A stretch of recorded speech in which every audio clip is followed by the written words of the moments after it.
POV, young girlfriend Ito, Solid babe, 18. hypothetical question. For example, kunyari si Stel, makasalubong mo sa mall, nagsha-shopping siya.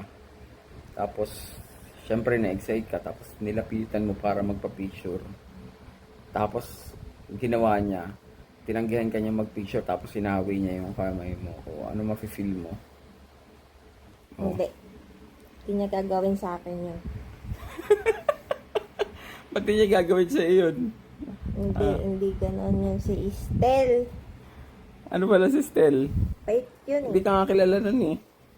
Kahit na. Oh. Di ba blooms ka? Hindi ako blues. Kunyari nga lang, di ka ba ma-hurt? Oh. Di ka ba masasaktan? Oh, Stel, you broke my heart. Hindi. Pagod lang yun. Pagod lang? Oo. Kaka-shopping? Pagod lang yun. Si Estel. Okay lang. Okay lang? Okay. Sige. Bye.